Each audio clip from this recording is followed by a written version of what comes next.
আমাদের এখানে ছিল ক্রিকেট টুর্নামেন্ট। বিকেল বেলা এখন রেডি হয়ে যাচ্ছি খেলা দেখতে। এটা আসতে আমার কিছু বন্ধুদের সাথে দেখা হয়ে গেল। দেখো এটা হচ্ছে আজকের খেলার কাপ। দিকে দেখি তুমসে না হো পায়েগা।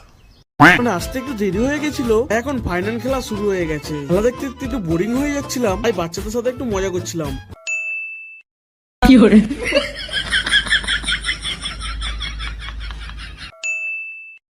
কি করে কি করে না না, এটা বাচ্চা না, এটা তো আমার একটা কাকা। কিছুক্ষণ পর খেলা শেষ হয়ে যেতে কাউন্সিলের বন্ধুরা বলে একটা প্লেয়ারকে মেডেল দিতে, কিন্তু কাউন্সিলের বন্ধুরা 1 টাকাও দিইনি। তারপর সবাইকে এক এক মেডেল আর কাপ গুলো দিয়ে দিল। এখন দুই টিমের ক্যাপ্টেনদের কিছু বলার জন্য অনুরোধ করা হয়েছে, আর এই ক্যাপ্টেনটা বোধহয় হাফ কথা ভুলেই গিয়েছিল। তোমাদের যদি এই মিলি ব্লগটা ভালো লাগে তাহলে আমার চ্যানেলটাকে